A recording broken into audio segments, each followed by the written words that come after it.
Welcome back, everyone. Now, at the age of 60, when most of us are thinking about retiring from our career, one woman decided to pursue her second one and founded, by the way, the National Disaster Search Dog Foundation. Amazing stuff. Please give a warm welcome to Wilma, Melville, Eric Lee Wynn, his search dog Jake, and of course our pet rescue expert Larissa. Welcome guys. Oh, great. Very inspiring story. And Larissa, I know you love to share and get the word out about all these amazing, inspiring stories with respect to animals, but this tale in particular, tell us why. Good one. Yes, this is an amazing tale. I mean, Wilma, sitting next to me, at the age of 60, decided to retire as a PE teacher. Yeah. You have 6 grandkids, and she said, what can I do now? She started as a hobby training her dog Murphy, right. And it led to this amazing facility that's here up in California, and I want to show you some video of it because it's 125 acres. Okay. It is absolutely beautiful, and it has every replica of different disasters. Oh, so they have the dogs there that they are able to train in these specific situations that they will be in real life. So they find what they need to find. There's a plane crash site that you just saw. There's a train derailed. There's collapsed structures. I mean, it's absolutely fascinating. And they also, once a dog is brought into this foundation, they have a lifetime commitment to the dog, to its welfare. So it is, you guys are just amazing. So thank you. Really? Thank you. We will accept amazing. Yeah, that's great. As you should. As you should. So Wilma, like Larissa said, this for you started as a hobby. It really did. And to train your dog. But when the bombings occurred in Oklahoma City, it really sent you into action. What was it about Oklahoma City that touched you so deeply? It's difficult to get it into just a few sentences, but the deployment to Oklahoma City was a life-changing experience. My life changed 180 degrees when I came home. Wow. It was time to go into action, time to produce many, many more teams like Jake and Eric. Yeah. Time to provide a facility.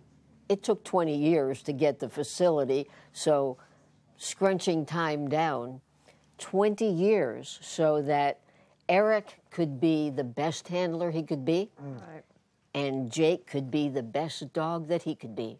Right. Yeah, it's really incredible, and you sort of alluded to this, but when you first started, there were only a few search dog and handler teams out there. Now, 69 active teams around the country. Like you say, they're growing incredibly. And not only that, but the dogs that you're using to do the rescuing are actually rescue dogs themselves. Isn't that quite That's something? a beautiful thing. Yes. Oh, my God. That's amazing. Yeah. Well, when one starts, how do you take the first step? Right. Where could I possibly find year to year and a half old dogs? My neighbor's backyard, you know? Where? And of course, you can see how shelters came quickly to mind. Right, of course. But then it's a matter of combing through those shelters. Many wonderful dogs there that can be family dogs that should be adopted by folks who are ready for a dog. But the dogs we seek need a handful of particular characteristics, and luckily we can find most, not all of them, but most of them in shelters. And the thing is, the thing that makes these dogs such amazing search and rescue dogs is what also makes them not the ideal pet for a lot of people, which is why they end up there. And thank goodness for someone like you that gives them a job to do. Right, which brings me to Eric and Jake. You two, you and Jake, Eric, are part of Petco's Foundation for Helping Heroes Award. So when you got into this, you thought this is a good idea, and then you sort of very quickly brought Jake home, and you and your wife said, what in the world did we just do? Explain why. Well, these dogs, I mean, don't let them fool you right now. These dogs are extremely high-drive dogs, and they know how to work and sleep. That's kind of their function. And for them, work, of course, is play. So he went from work to resting, and then when he went home, he didn't get as much work because he wasn't in a training environment anymore, kind of like military leaving boot camp or something. You have to do other things with your time besides just train all the time.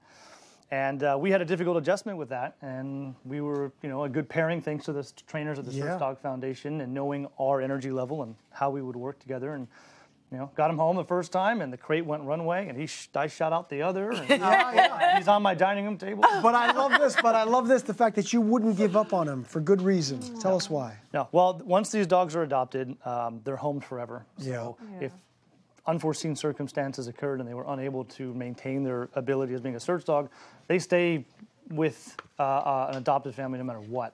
Right. But given the fact that he and I have a similar history, similar background, very parallel stories, this was key for me because people didn't give up on me, and so there's no way I'm going to give up on him because I understand what it's like to not be able to get that energy out in life. Right. So, You found yourself in a similar situation, like you said, but growing up in a foster home and just kind of followed that same path, which led you to such a different connection than some others might have. absolutely. I look at him and I think, you know what? For a while there, nobody wanted us. So it was very neat to know that now we are needed. Oh my gosh. And again, it goes back to who rescued who. I really say that all the time. Now, Wilma, here you are, 85 years young. You've accomplished so much in your life. What would you say to someone at home who just thinks, no, my goals and my dreams are just too far-fetched, I could never accomplish them? What would you say? I would say, are you breathing? Are you alive? Then get moving. Sitting around, as we are doing here, for 8 or 10 minutes now and then is fine. But get up and get moving. There's volunteer work. There are shelters that want folks.